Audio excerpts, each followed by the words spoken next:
미친년이 어디서 육사 몇 기야?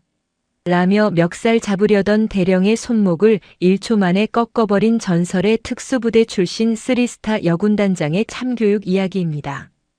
구독과 좋아요를 해주시면 더 좋은 사연으로 보답하겠습니다.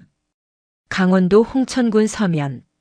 남한강의 지류인 홍천강이 굽이쳐 흐르는 이곳은 대한민국 육군 최정예 부대인 제11기동사단의 도하 훈련장이 위치한 곳이었다.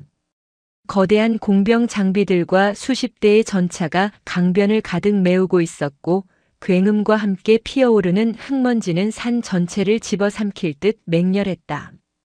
그 소란스러운 훈련장 외곽, 민간인 출입이 통제된 억새밭 사이로 낡은 경운기 한 대가 덜덜거리는 소리를 내며 지나가고 있었다.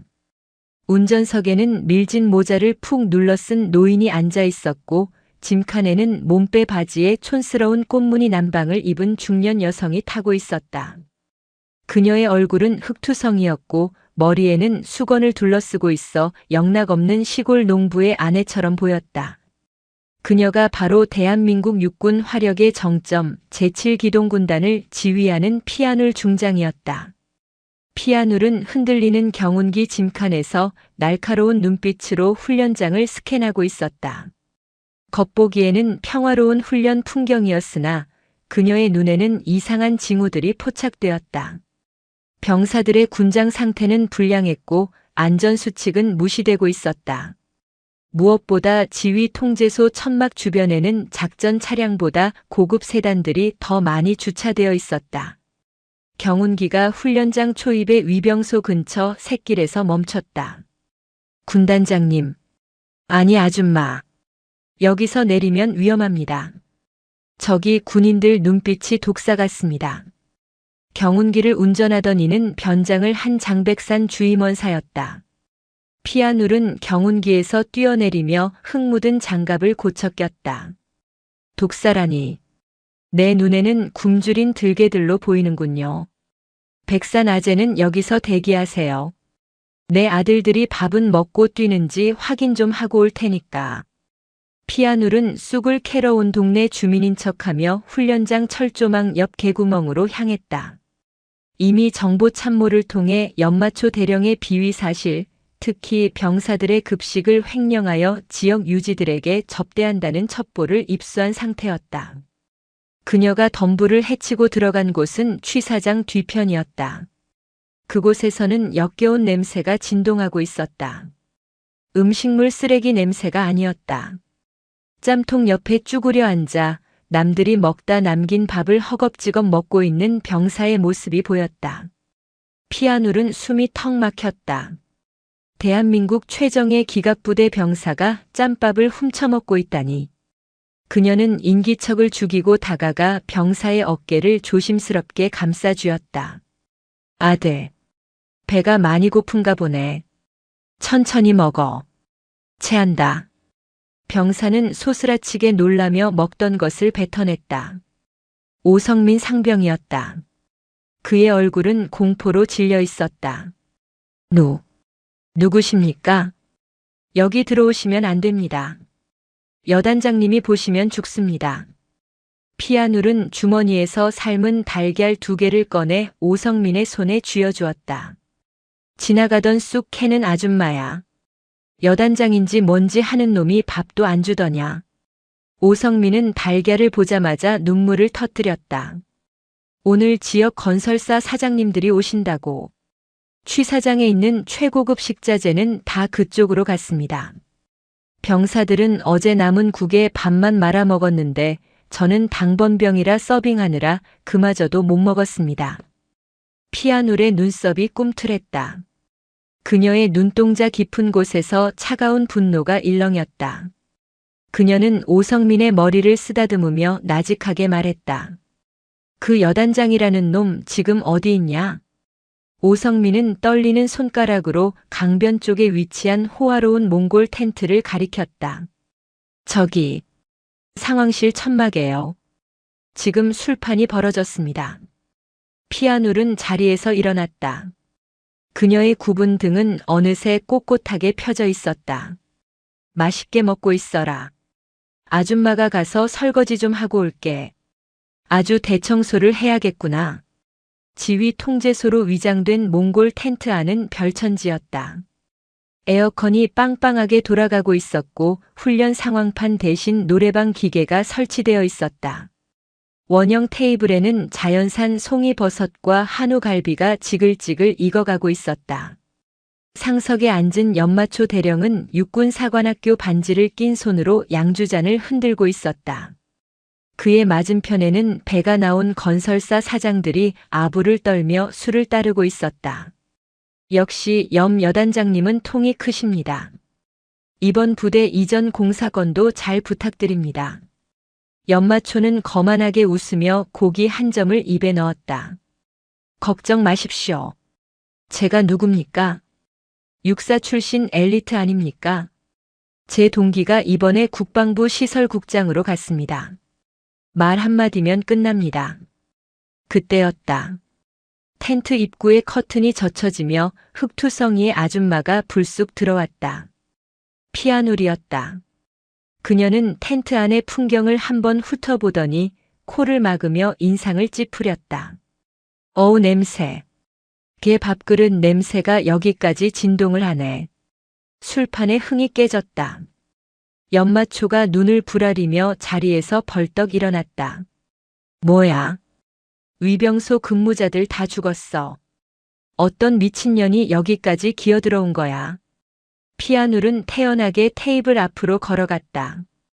그녀는 연마초가 먹으려던 한우갈비를 맨손으로 집어 냄새를 맡아보았다.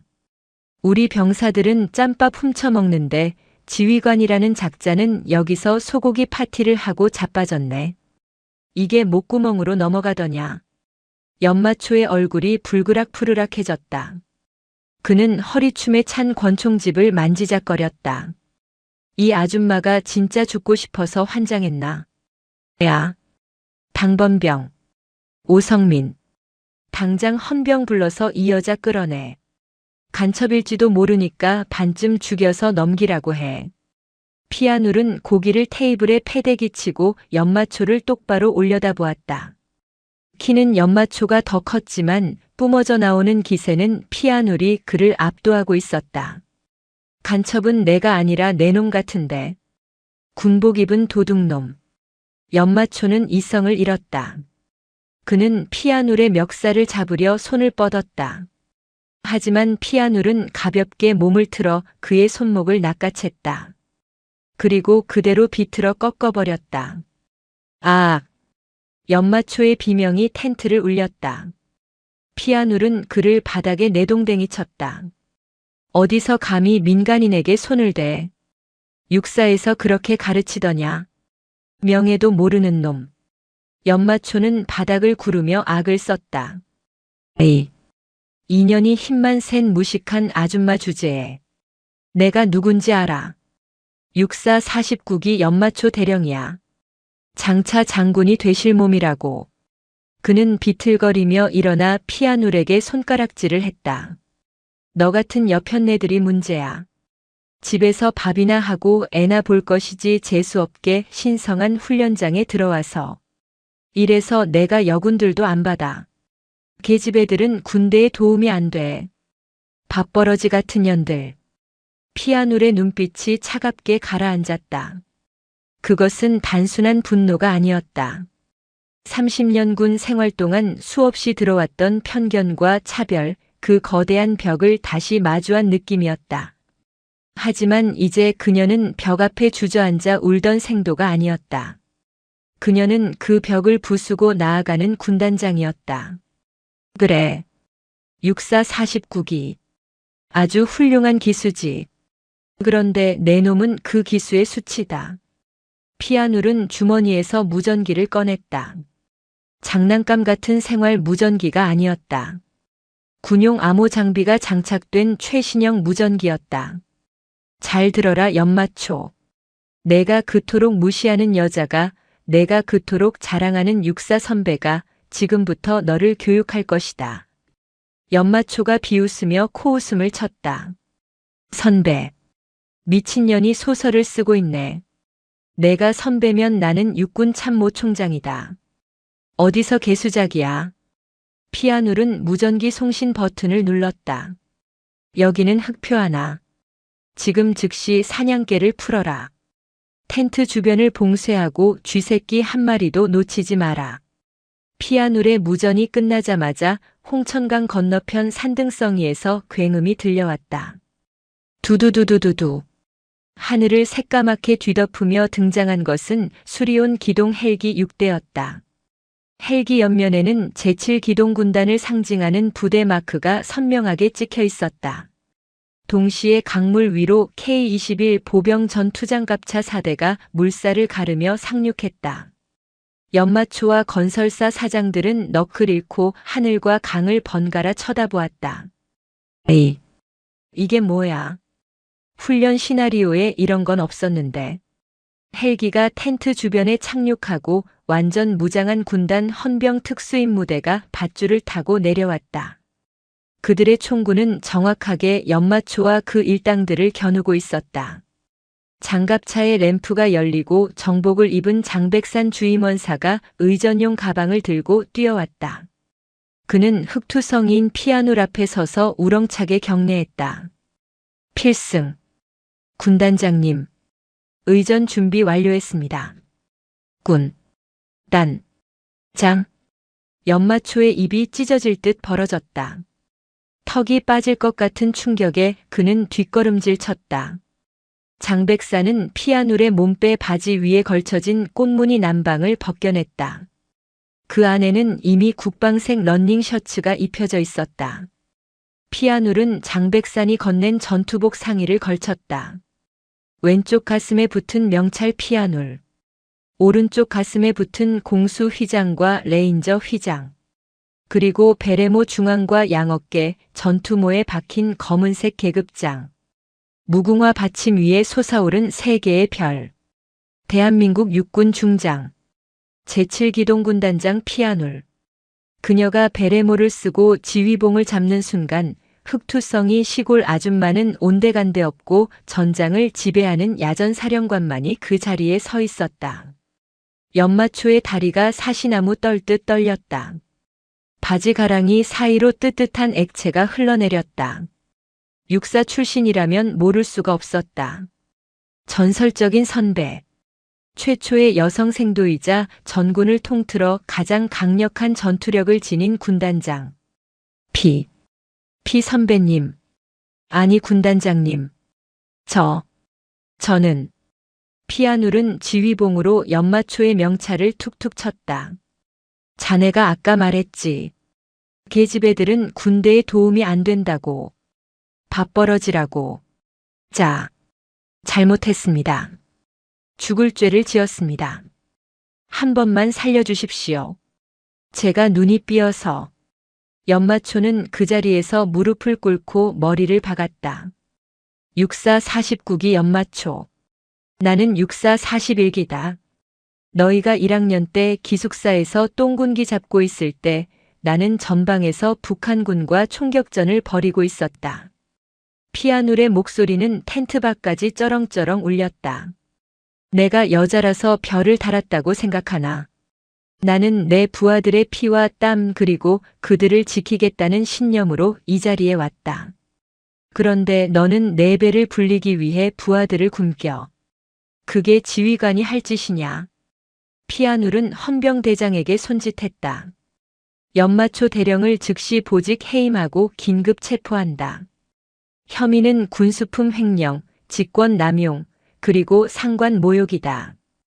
이 자리에 있는 민간인들도 뇌물 공여 및 군사시설 무단 침입으로 전원 경찰에 인계해. 헌병들이 연마초를 끌어냈다. 그가 발악하며 소리쳤다. 군단장님, 제발 자비를. 자비는 적에게 구걸하는 것이지 범죄자에게 베푸는 것이 아니다. 끌고 가. 상황이 정리되자 피아놀은 텐트 구석에서 벌벌 떨고 있는 오성민 상병에게 다가갔다. 그녀는 주머니에서 아까 주려다 만 삶은 달걀 껍데기가 깨진 것을 보고는 미안한 표정을 지었다. 미안하다 아들. 달걀이 다 깨졌네. 오성민은 울음을 터뜨리며 피아눌에게 경례를 하려 했다. 하지만 피아눌은 그의 손을 잡고 따뜻하게 안아주었다. 경례는 나중에 해라. 지금은 배부터 채우자. 백산 원사, 여기 있는 한우랑 송이 전부 취사장으로 보내서 병사들 국에 넣으라고 해. 그리고 오늘 점심은 내가 직접 배식한다. 텐트 밖으로 나온 피아누를 향해 훈련장에 있던 수천 명의 병사가 환호를 질렀다. 그 함성은 홍천강의 물결보다 거세고 어떤 폭격보다 강렬했다. 피아눌은 그들을 보며 굳게 다짐했다. 썩은 살을 도려내는 아픔이 있더라도 내 새끼들을 건드리는 자는 지위 고하를 막론하고 용서하지 않겠다고. 그녀의 어깨 위에서 세 개의 별이 홍천의 태양보다 더 밝게 빛나고 있었다. 이것은 전쟁의 서막일 뿐이었다. 연마초 뒤에는 더 거대하고 추악한 그림자가 숨어 있음을 피아눌의 동물적인 감각은 이미 감지하고 있었다. 연마초 대령의 구속 사건은 육군 전체를 뒤흔든 거대한 스캔들이었다. 하지만 그것은 곧 닥쳐올 거대한 폭풍의 전조에 불과했다. 서울 용산구 국방부 청사 인근 지도에도 표시되지 않는 안가. 겉으로는 평범한 단독주택처럼 보였지만 지하는 철저한 방음 시설을 갖춘 비밀 회합 장소였다. 육군 내 사조직 청룡회의 수뇌부가 이곳에 모여 있었다. 방의 상석에는 육군 대장 맹광수 제1야 전군 사령관이 앉아 있었다. 육사 40기이자 차기 참모총장, 더 나아가 국방부 장관까지 바라보는 군의 실세였다. 그는 피우던 시가를 재떨이에 거칠게 비벼 껐다. 피아눌. 그 여우 같은 년이 감히 내 팔다리를 잘라. 맹광수의 목소리는 낮았지만 살기가 가득했다. 그의 맞은편에는 국방부 전력실장 박두식 소장이 식은땀을 흘리며 앉아 있었다. 사령관님. 연마초가 입을 열기 전에 손을 썼습니다. 꼬리 자르기는 성공했습니다만 피아눌 중장이 확보한 검은 장부가 문제입니다. 거기에 우리 청룡회가 관리하던 군납 비리 내역이 일부 포함되어 있다고 합니다. 맹광수는 혀를 찼다. 그러게 내가 뭐라 했나. 여자는 독해서 한 번 물면 놓지 않는다고 했지. 최초의 여성 군단장이라는 타이틀 때문에 여론도 그년 편이야. 지금 건드리면 역풍 맞는다. 그는 와인잔을 들어 붉은 액체를 단숨에 들이켰다. 죽이는 건 하수나 하는 짓이지. 군인에게 가장 큰 치욕이 무엇인가? 바로 무능이다. 피아눌이 지휘하는 제7기동군단, 그 자랑스러운 기계화 부대가 고철 덩어리로 전락하는 꼴을 보여주면 돼. 맹광수의 눈이 뱀처럼 번들거렸다. 다음 달 여주 남한강 일대에서 한미연합 도하 훈련이 있다. 피아눌이 총지휘를 맡았지. 미군 사령관도 참관하는 아주 중요한 자리야. 거기서 사고를 치는 거다. 박두식 소장이 눈을 동그랗게 떴다. 사고라니요. 설마 인명사고를 말씀하시는 겁니까? 아니. 놈들의 발을 묶는 거야. 7군단 예하 공병여단이 운용하는 부교뜬다리. 그 연결핀이 아주 미세하게 부식되어 있다면 어떻게 될까? 전차가 강을 건너다가 강 한가운데서 멈추거나 다리가 끊어진다면 전 세계가 보는 앞에서 피아눌의 지휘 능력은 바닥으로 떨어질 것이다. 맹광수는 잔인한 미소를 지으며 박두식에게 봉투를 건넸다. 군수사령부 정비과장을 매수해. 점검 기록을 조작하라고 시켜. 피아눌에게 패전 장군이라는 불명예를 안겨주고 스스로 군복을 벗게 만드는 거야. 같은 시각 경기도 이천 제7기동군단 사령부. 밤 12시가 넘었지만 군단장실의 불은 꺼지지 않았다. 피아눌 중장은 산더미 같은 결제 서류와 씨름하고 있었다. 그녀의 책상 한 구석에는 컵라면 용기가 비워진 채 놓여 있었다. 장백산 주임원사가 따뜻한 유자차를 들고 들어왔다. 군단장님, 좀 쉬어가면서 하십시오. 며칠째 쪽잠만 주무시지 않습니까? 이러다 쓰러지십니다. 피아눌은 안경을 벗고 피곤한 눈을 비볐다. 백산아재. 내가 쉴 시간이 어디 있어. 연마초 그놈이 싸질러 놓은 똥 치우느라 정신이 없어. 급식 비리 해결했더니 이번엔 피복 납품 비리가 튀어나오네. 그녀는 자리에서 일어나 지도를 바라보았다. 남한강 도하 작전 지도가 벽면을 가득 채우고 있었다. 이번 훈련 느낌이 안 좋아. 맹광수 대장이 훈련 참관단장으로 온다는 첩보가 있어. 그 늙은 구렁이가 제 발로 올 리가 없는데. 피아눌의 직감은 야전에서 단련된 짐승의 감각과 같았다. 그녀는 연마초 사건 이후 자신을 향한 보이지 않는 견제가 심해지고 있음을 느끼고 있었다. 보급품 조달이 미묘하게 늦어지거나 상급부대의 감찰이 잦아지는 시기였다. 백산아재. 내일 새벽에 비밀리에 공병여단으로 갑시다. 정비고를 불시에 점검해야겠어. 또 암행입니까? 이번엔 무슨 컨셉으로 가시렵니까? 피아눌은 씩 웃으며 옷걸이에 걸린 야구르트 아줌마 복장을 가리켰다. 전동 카트 타고 가면 아무도 의심 안 해. 내 새끼들 목숨이 걸린 훈련이야. 내 눈으로 나사 하나까지 다 확인할 거야. 경기도 여주시 남한강 이포보 인근 훈련장. 새벽 안개가 자욱하게 깔린 강변은 거대한 철의 짐승들이 내뿜는 열기로 뜨거웠다. K의 흑표 전차와 KU-21 장갑차 수백 대가 강을 건너기 위해 대기하고 있었고 강 위에는 공병 부대가 설치한 리본 부교임시 다리가 길게 뻗어 있었다. 관람석에는 주한미군 사령관을 비롯한 연합군 장성들과 국회 국방위 위원들 그리고 맹광수 대장이 앉아 있었다. 맹광수는 망원경으로 강을 내려다보며 회심의 미소를 지었다. 지금쯤이면 연결핀이 한개에 다다랐겠지. 피아눌, 어디 한번 쇼를 시작해봐라. 훈련 개시 신호와 함께 7군단의 선봉 전차 대대가 굉음을 울리며 부교 위로 진입했다. 수십 톤의 전차가 다리 위를 지나가자 부교가 출렁거렸다. 전방의 적 진지 발견. 신속도하.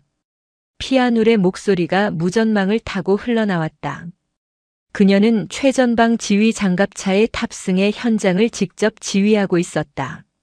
선두 전차가 강 중간 지점에 도달했을 때였다. 끼기기. 텅. 날카로운 금속 파열음이 들리더니 부교의 중간 부분이 뚝 끊어져 버렸다. 강물의 흐름을 이기지 못한 상판이 비틀리면서 그 위에 있던 선두 전차가 강물 속으로 기울어졌다. 다리가 끊어졌다. 전차 침수. 전차 침수.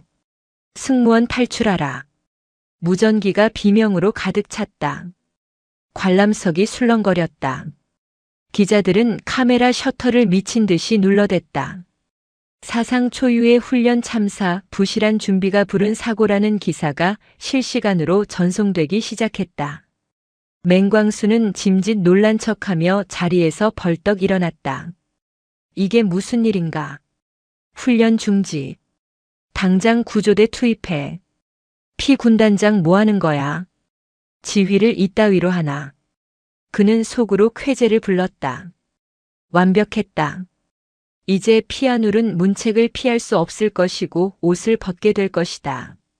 하지만 강물 속에 처박힐 줄 알았던 전차는 완전히 가라앉지 않았다.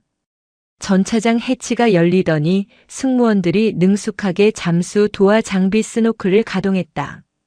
그리고 그 순간 끊어진 부교 뒤쪽에서 대기하던 나머지 전차들이 후진하지 않고 오히려 강물로 뛰어들기 시작했다. 풍덩, 풍덩. 맹광수의 눈이 휘둥그레졌다. 미쳤어. 다리가 끊어졌는데 강으로 뛰어들어. 다 수장시키려는 건가? 그러나 그것은 자살행위가 아니었다. 7군단의 전차들은 강바닥을 밟고 주행하는 심수 도하 능력을 갖추고 있었다.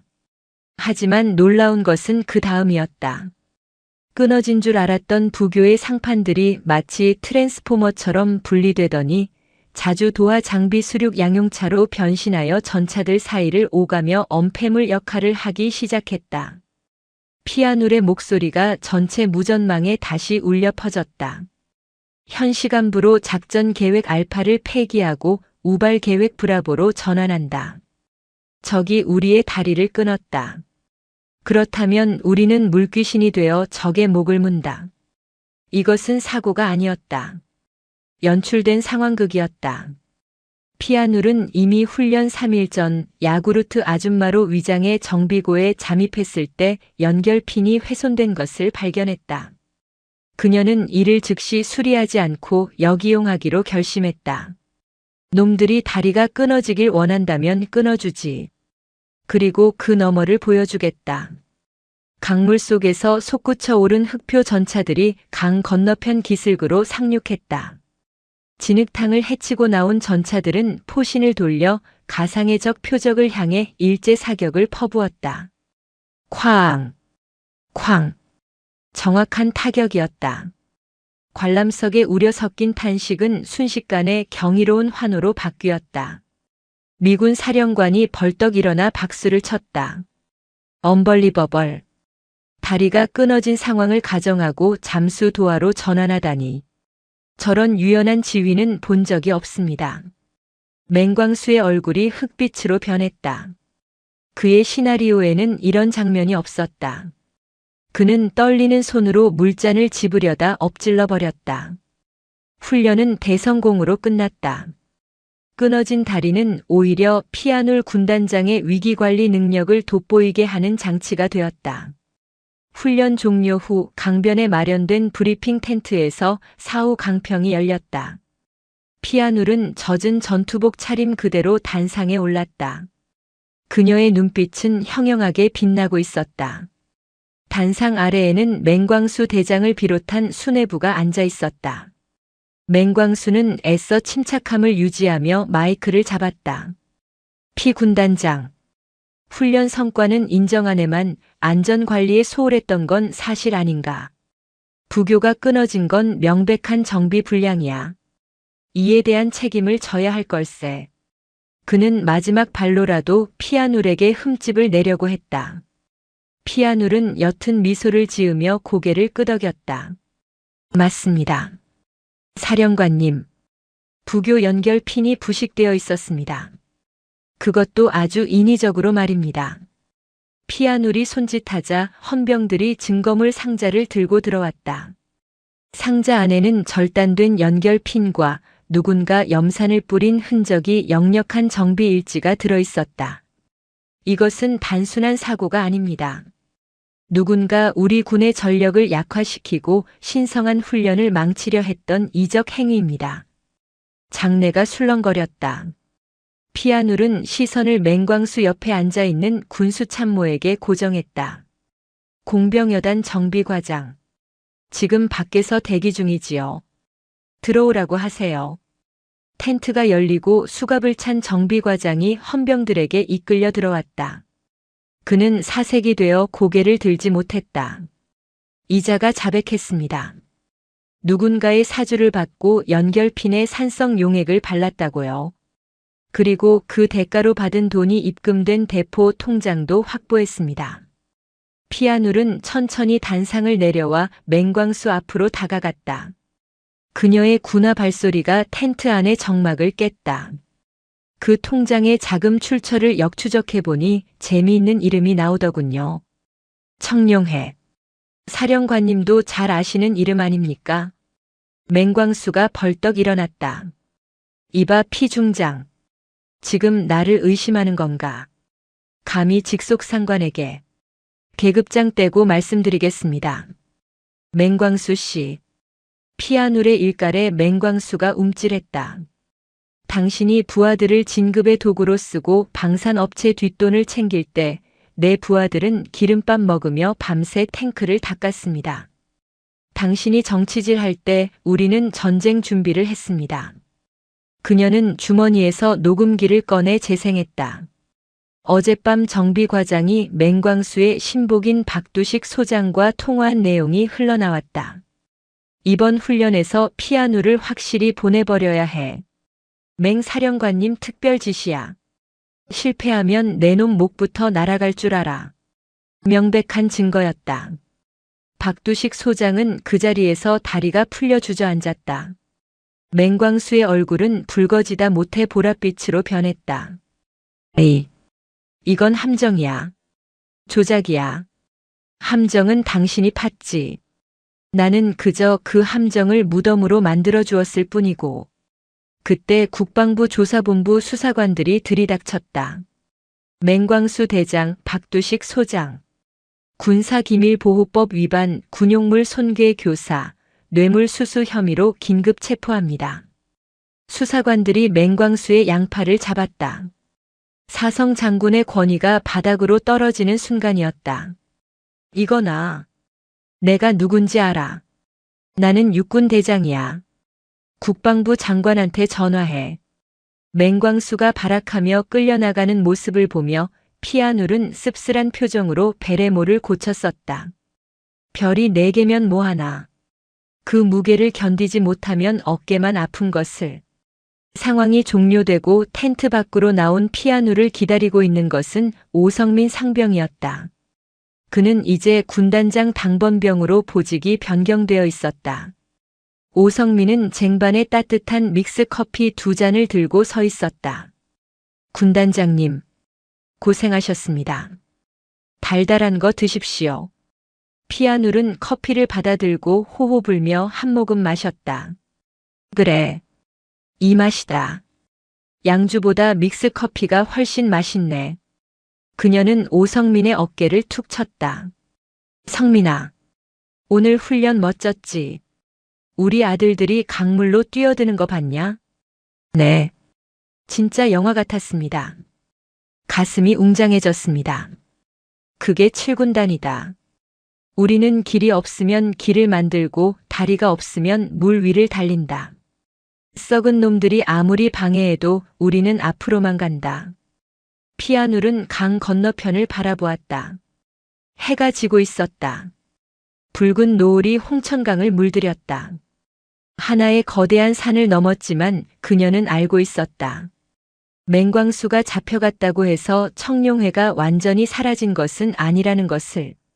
그 뿌리는 더 깊고 어두운 곳, 정치권과 연결되어 있을 터였다. 하지만 피아눌은 두렵지 않았다. 그녀의 뒤에는 강철 같은 전차 부대와 그녀를 믿고 따르는 수만 명의 부하들이 있었다. 가자. 백산 아재가 삼겹살 구워놨단다. 오늘 같은 날은 기름칠 좀 해야지. 피아눌은 호탕하게 웃으며 병사들이 있는 막사로 발걸음을 옮겼다. 그녀의 등 뒤로 길게 늘어진 그림자가 마치 거인의 그것처럼 웅장해 보였다. 서울 영등포구 여의도동. 대한민국 권력의 심장부라 불리는 국회의사당 의원회관 808호. 창밖으로는 한강이 유유히 흐르고 있었지만 방 안의 공기는 썩은 물처럼 고여 있었다. 이곳의 주인은 국회 국방위원회 간사이자 삼선 국회의원인 나도훈이었다. 그는 겉으로는 국방개혁을 부르짖는 청렴한 정치인이었지만 실상은 군내 사조직 청룡회의 가장 강력한 뒷배이자 방산 비리의 몸통이었다. 나도훈은 최고급 가죽 소파에 깊숙이 파묻힌 채 텔레비전 뉴스 화면을 응시하고 있었다. 화면에서는 피아눌 중장이 도하 훈련을 성공적으로 마치고 맹광수 대장을 체포하는 장면이 반복해서 흘러나오고 있었다. 즉, 맹광수 덩치만 컸지 머리는 새 대깔이라니까. 감히 현장에서 그런 짓을 벌이다 걸려. 나도훈이 들고 있던 크리스털 잿더리에 시가를 비벼 껐다. 방 안에는 매캐한 연기와 함께 최고급 위스키 향이 감돌았다. 그의 맞은편에는 국내 최대 일간지 미래일보의 논설위원 조명수가 앉아 있었다. 펜 끝으로 사람을 난도질하는데 도가 튼 인물이었다. 조명수가 비릿한 웃음을 흘리며 입을 열었다. 의원님, 피아눌 중장의 기세가 무섭습니다. 국민들은 잔 다르크가 나타났다고 열광하고 있습니다. 지금 건드리면 역풍 맞기 십상입니다. 나도훈은 코웃음을 쳤다. 국민? 그들은 냄비야. 금방 끓었다가 금방 식지. 피아눌이 가진 게 뭔가. 최초의 여성, 청렴함, 부와 사랑. 이 세 가지 이미지를 박살내면 그 여자는 끝이야. 그는 서류 봉투 하나를 테이블 위에 툭 던졌다. 봉투 겉면에는 대외비라는 붉은 도장이 찍혀 있었다. 피아누리 데리고 다니는 당번병, 오성민 상병. 그 친구 집안 사정이 아주 어렵더군. 홀어머니 병원비 때문에 사채까지 썼어. 그 점을 이용해 조명수가 봉투를 열어 내용을 확인하고는 눈을 빛냈다. 소설을 하나 쓰라는 말씀이시군요. 여장군의 사생활, 당번병을 노예처럼 부리는 갑질. 아주 자극적인 소재입니다. 그 정도로는 약해. 피아누리 오성민을 아끼는 척하면서 실제로는 오성민의 어머니 병원비를 대납해주고 그 대가로 부적절한 관계를 요구했다거나 혹은 오성민을 이용해 부대 내 비자금을 세탁했다고 엮어. 증거는 만들면 그만이야. 나도훈은 잔인하게 웃으며 위스키를 들이켰다. 군인은 명예를 먹고 살지. 그 명예에 똥물을 끼얹어주면 제 아무리 강철 같은 피아누리라도 무너질 수밖에 없어. 다음 주 국정감사 때 내가 직접 숨통을 끊어놓지. 그날 밤 인터넷 커뮤니티와 유튜브에는 출처를 알 수 없는 영상과 글들이 도배되기 시작했다. 충격 단독 피아놀 군단장, 20대 당번병과 수상한 미래. 폭로 흑수저 병사 이용의 이미지 메이킹. 뒤로는 후원금 횡령 의혹. 가짜 뉴스는 산불처럼 번져나갔다. 경기도 2007군단 사령부. 피아눌은 집무실에서 모니터를 바라보고 있었다. 그녀의 표정은 돌처럼 굳어 있었다. 댓글창에는 입에 담을 수 없는 성희롱과 욕설이 가득했다. 오성민 상병이 창백하게 질린 얼굴로 들어왔다. 군단장님. 저 때문에. 죄송합니다. 제가 나가서 아니라고 말하겠습니다. 기자들에게 설명하겠습니다. 오성민은 울먹이고 있었다.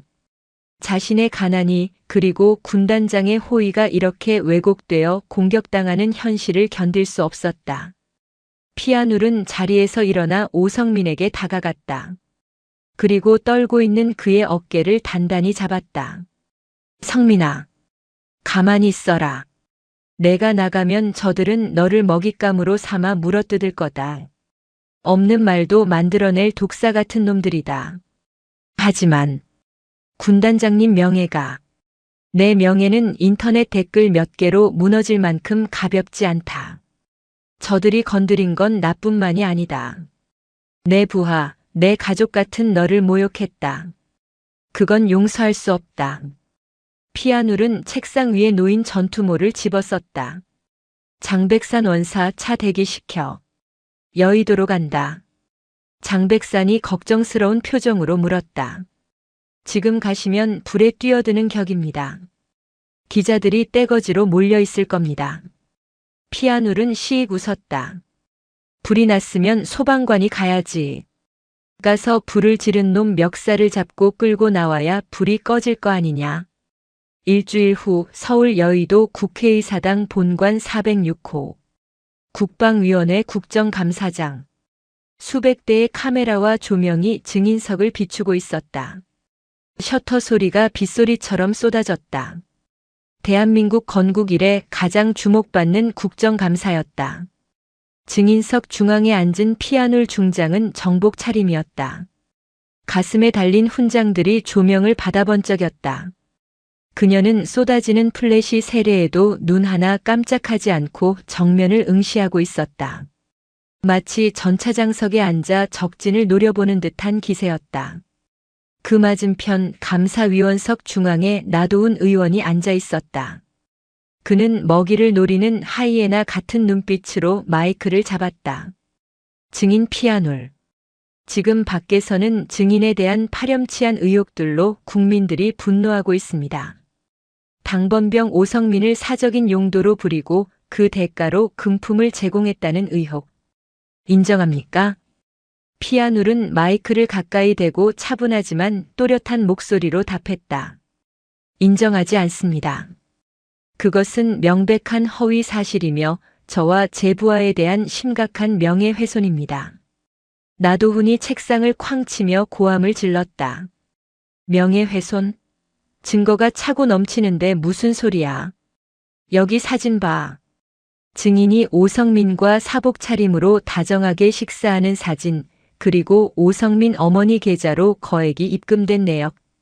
이거 어떻게 설명할 거야? 대형 스크린에 조작된 사진과 입금 내역이 떴다. 사진은 일부에서 훈련이 끝나고 부대 식당에서 찍힌 사진을 교묘하게 잘라낸 것이었고, 입금 내역은 군단 장병들이 십시일반 모금한 성금 내역이었다.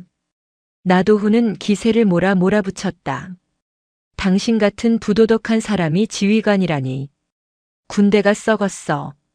당장 사퇴하고 국민 앞에 석고대죄해. 안 그러면 내가 널 군법회의에 넘겨서 감방에서 썩게 해주겠어. 방청석에 있던 보수단체 회원들이 야유를 보냈다. 피아눌 물러가라. 비리 여장군 구속하라. 장내는 아수라장이 되었다.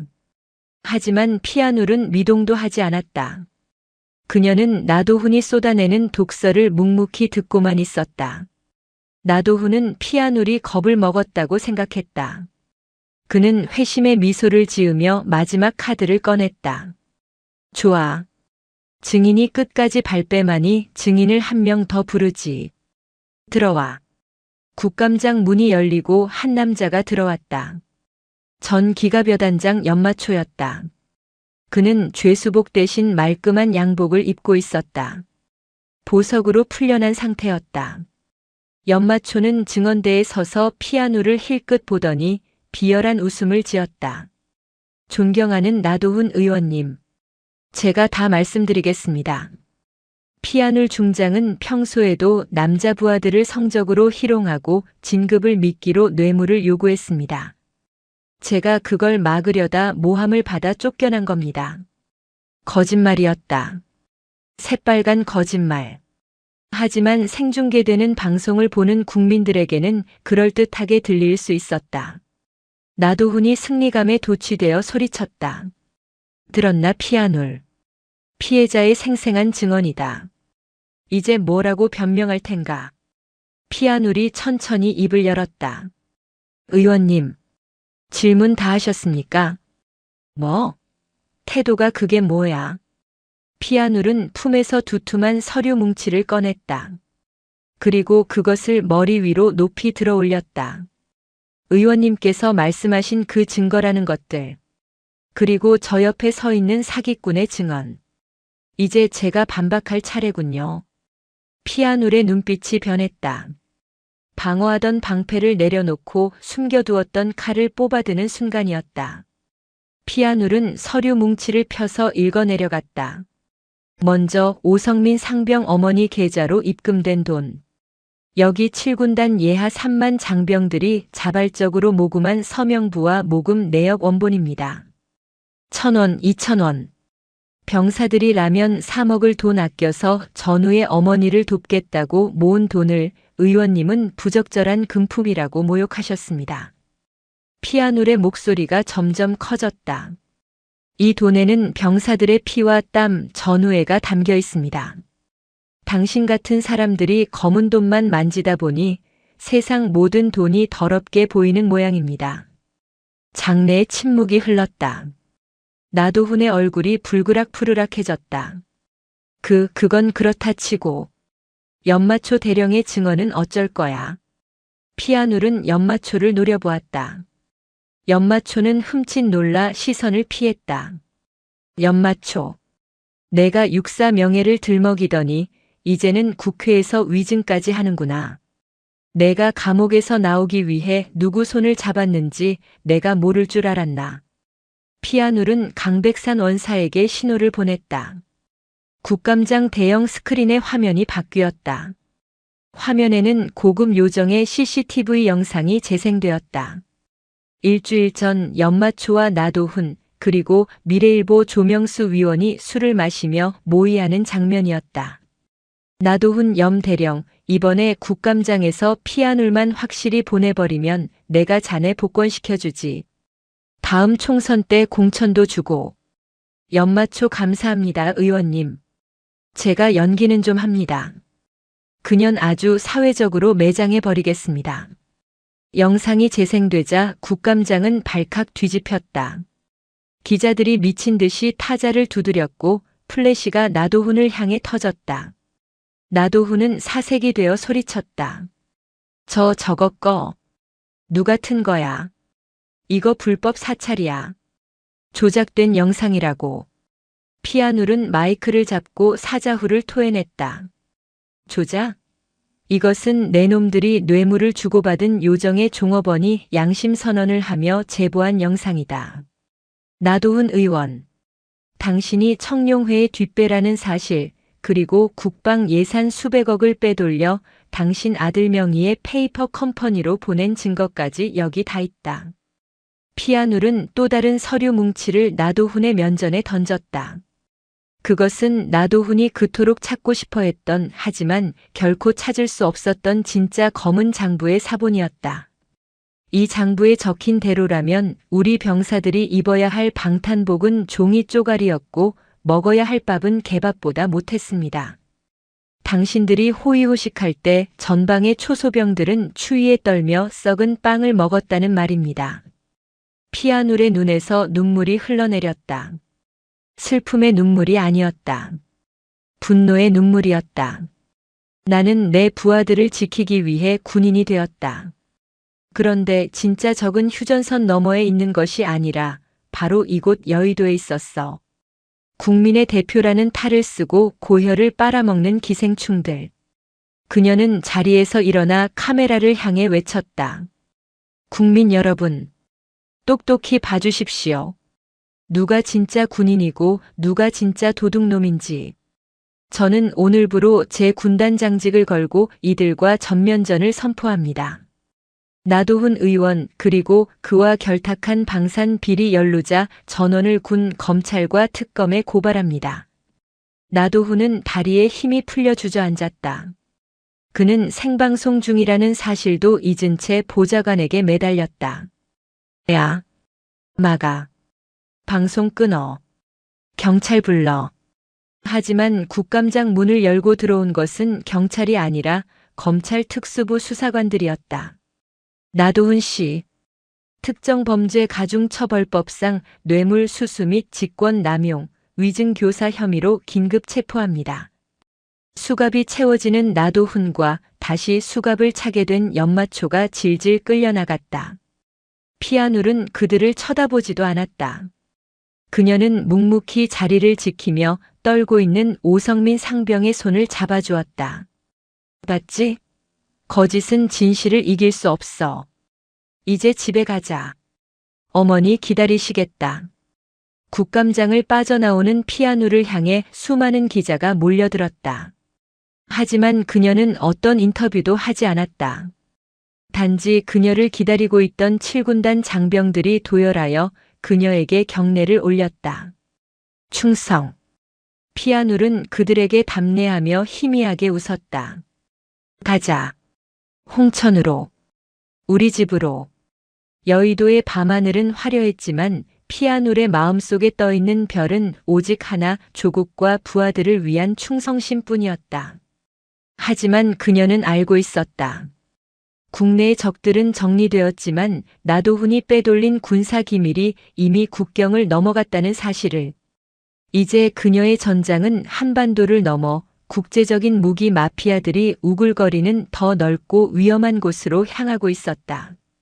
나도훈 의원이 체포되기 직전 그가 빼돌린 군사기밀이 담긴 하드디스크는 이미 국경을 넘었다.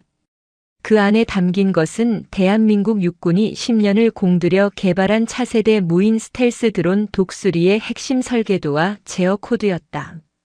이것이 적국이나 테러 집단의 손에 들어간다면 대한민국의 하늘은 뚫린 것이나 다름없었다. 11월의 블라디보스토크. 얼어붙은 항구 도시에는 살을 애는 듯한 칼바람이 불고 있었다. 거리는 칙칙한 회색빛이었고 낡은 가로등만이 위태롭게 깜빡거렸다. 그 음습한 뒷골목, 폐허가 된 창고 앞에 허름한 털모자를 쓰고 두꺼운 점퍼를 입은 중년 여성이 서 있었다. 피아놀이었다. 그녀는 군단장이라는 직함을 내려놓고 대한민국이라는 국적조차 지운 채 유령이 되어 이곳에 왔다. 공식적인 외교 라인을 통하면 시간이 너무 지체되어 기밀이 제3국으로 넘어갈 것이 뻔했기 때문이었다. 군단장님. 아니 보스. 놈들이 움직입니다. 이어폰 너머로 장백산 원사의 낮은 목소리가 들려왔다. 그는 맞은편 건물 옥상에서 감시 중이었다. 피아놀은 입김을 불며 주머니 속에 글록 권총을 꽉 쥐었다. 확인했다. 놈들의 거래 상대는 검은 거미. 동유럽 최악의 무기 브로커다. 실수하면 우린 여기서 쥐도 새도 모르게 죽는다. 긴장해. 창고 문이 열리고 검은색 밴 2대가 들어갔다. 피아놀은 어둠 속으로 몸을 숨기며 창고의 환기구 쪽으로 민첩하게 이동했다. 50대 중반의 나이라고는 믿기지 않는 날렵한 움직임이었다. 그녀는 평생을 야전에서 구른 군인이었다. 창고 안은 습하고 기름 냄새가 진동했다. 나도훈의 신복이었던 배신자와 얼굴에 거미 문신을 한 거구의 백인 남성이 마주보고 있었다. 물건은 확실한가? 한국군이 자랑하는 장난감 설계도가 맞나? 확실합니다. 나도훈 의원이 목숨 걸고 빼낸 원본입니다. 약속한 잔금 100억 지금 입금해 주십시오. 검은 거미가 비릿하게 웃으며 손짓했다. 그의 부하가 돈 가방을 여는 척하더니 품에서 소음기가 달린 총을 꺼냈다. 멍청한 놈. 거래는 끝났다. 죽은 자는 돈이 필요 없지. 푸슈. 배신자는 비명도 지르지 못하고 쓰러졌다. 검은 거미는 바닥에 떨어진 하드디스크를 챙기며 웃었다. 이걸로 중동에 가면 1000억은 받을 수 있다. 철수한다. 그 순간 천장의 환기구가 뜯겨나가며 피아놀이 바닥으로 뛰어내렸다. 쿵소리와 함께 착지한 그녀는 구르면서 정확하게 사격했다. 탕! 탕! 검은 거미의 부하 2명이 어깨를 부여잡고 쓰러졌다. 피아놀은 엄폐물 뒤로 숨으며 소리쳤다. 거기까지다. 그 물건은 대한민국 육군의 것이다. 놓고 꺼져라. 검은 거미가 당황하며 소리쳤다. 뭐야? 한국 정보부인가? 죽여. 벌집으로 만들어버려. 러시아 용병들이 AK 소총을 난사하기 시작했다. 콘크리트 기둥이 총탄에 깎여나갔다. 피아놀은 절대적인 수적 열세였다. 하지만 그녀의 눈빛은 흔들리지 않았다. 백산아재. 지금이야. 선물 보내. 쾅. 창고의 셔터가 폭음과 함께 날아갔다. 그 틈으로 낡은 덤프트럭 한 대가 돌진해 들어왔다. 운전석에는 장백산 원사가, 조수석에는 오성민 상병이 기관단총을 들고 있었다. 군단장님, 탑승하십시오. 오성민이 문을 열며 소리쳤다. 그는 제대도 미루고 피아놀을 따라 이 사지에 뛰어들었다. 피아놀은 트럭 짐칸으로 몸을 날렸다. 밟아. 항구로 간다. 놈들이 배를 타기 전에 잡아야 해. 블라디보스토크 항구의 컨테이너 야적장. 피아놀 일행을 태운 트럭과 검은 거미 조직의 차량들이 빗속에서 추격전을 벌였다. 총알이 트럭의 앞유리를 박살냈지만 장백산 원사는 핸들을 놓지 않았다. 꽉 잡으십시오. 들이박습니다. 쾅. 덤프트럭이 용병들의 SUV 옆구리를 강타했다. 차가 뒤집히며 불길이 치솟았다. 하지만 검은 거미가 탄 선두 차량은 이미 부두 끝자락에 도착해 있었다. 그곳에는 소형 고속정이 대기 중이었다. 검은 거미가 하드디스크를 들고 배에 뛰어올랐다. 잘 있어라 한국놈들아. 이 기술로 만든 드론이 너희 머리 위로 떨어질 날을 기대해라. 고속정의 엔진이 굉음을 내며 출발했다. 배는 빠르게 멀어져 갔다. 권총 사거리 바뀌었다. 피아놀은 트럭에서 뛰어내려 부두 끝에 섰다. 비바람이 그녀의 얼굴을 때렸다. 안 돼. 이대로 보내면. 오성민이 절망적인 표정으로 외쳤다. 그때 피아놀의 눈에 들어온 것이 있었다. 부두 한 구석에 방치된 녹슨 크레인과 그 위에 걸려있는 쇠사슬 뭉치였다. 그리고 옆에는 공사장에서 쓰던 철근 절단용 산소 용접기가 있었다. 피아놀의 뇌리에서 전술 컴퓨터가 돌아가듯 계산이 끝났다. 백산아재. 저 크레인 작동시켜. 내가 낚시를 좀 해야겠어. 네. 저 고물로 뭘 하시려고요? 잔말 말고 빨리. 성민아. 넌 어모 사격해.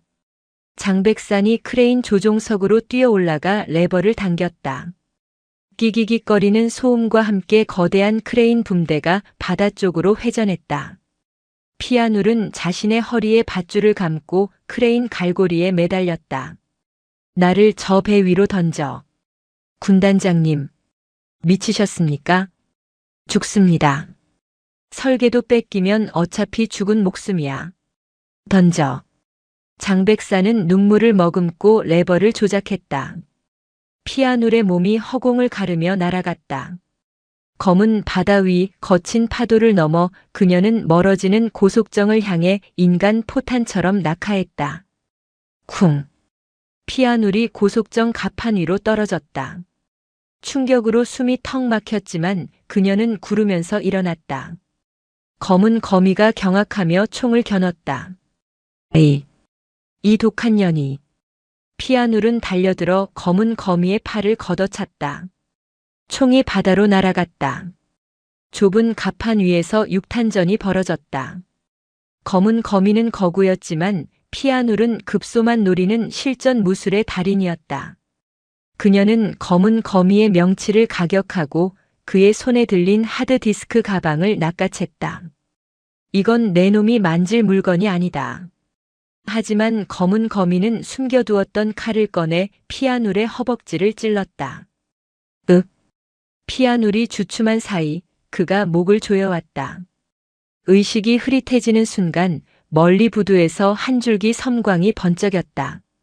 타앙.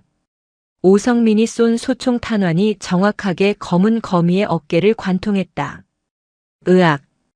그 틈을 놓치지 않고 피아놀은 있는 힘을 다해 검은 거미를 바다로 밀어버렸다. 풍덩 소리와 함께 그가 어둠 속으로 사라졌다. 피아놀은 피 흘리는 다리를 끌고 조타실로 들어가 엔진을 멈췄다. 그녀는 품에 안은 하드디스크를 확인했다. 무사했다. 그녀는 무전기를 켰다. 거친 숨소리가 빗소리에 섞여 들어갔다. 여기는 피아놀. 물건 확보했다. 우리는 집으로 간다. 부두에서 환호성이 들려왔다. 피아놀은 쏟아지는 빗속에서 차가운 가판에 누워 밤하늘을 올려다보았다. 구름 사이로 희미하게 별 하나가 보였다. 그녀는 그 별을 보며 생각했다. 이제 정말 쉴 때가 되었다고. 기밀 회수 작전은 성공적이었다. 하지만 피아놀은 영웅 대접을 거부했다. 그녀는 귀국하자마자 국방부 장관에게 전역 지원서를 제출했다. 비공식 작전으로 인한 외교적 마찰에 책임을 지겠다는 명분이었지만 사실은 스스로 내려올 때를 알았기 때문이었다. 한 달 후 경기도 2007군단 연병장. 피아놀 중장의 전역식 및 이임식이 거행되었다. 12월에 눈이 펑펑 쏟아지는 날이었지만 연병장은 수만 명의 인파로 가득 찼다. 정치인들이나 고위 장성들만 있는 자리가 아니었다. 그녀가 구해냈던 굶주린 병사들, 훈련장에서 함께 땀 흘렸던 전차병들, 그리고 오성민 상병과 장백산 원사가 맨 앞줄에 서 있었다. 단상에 오른 피아놀은 40년 군 생활의 마지막 정복을 입고 있었다. 가슴에 달린 훈장보다 더 빛나는 것은 그녀의 온화한 미소였다. 그녀는 준비해온 원고를 접어 주머니에 넣었다. 사랑하는 나의 아들, 딸들아. 그녀의 첫마디에 연병장은 숙연해졌다. 40년 전 150cm의 작은 키로 육사에 입학했을 때 세상은 나에게 말했다. 여자는 군인이 될 수 없다고. 총을 들 힘도 부하를 지킬 배짱도 없을 거라고. 피아눌은 잠시 숨을 고르며 눈 내리는 하늘을 바라보았다. 하지만 나는 증명하고 싶었다. 군인의 힘은 근육에서 나오는 것이 아니라 조국을 사랑하는 뜨거운 심장에서 나온다는 것을. 그리고 지휘관의 권위는 계급장이 아니라 부하를 위해 대신 죽을 수 있는 용기에서 나온다는 것을. 그녀의 시선이 오성민 상병에게 머물렀다. 오성민은 눈물을 펑펑 쏟고 있었다. 나는 비록 옷을 벗지만 너희가 있는 한나는 영원히 군인이다. 너희가 춥고 배고플 때, 너희가 두려움에 떨 때, 나는 언제나 너희 곁에 보이지 않는 전우로 남아있을 것이다. 그녀가 경례를 올렸다. 국가와 국민을 위하여. 충성, 충성.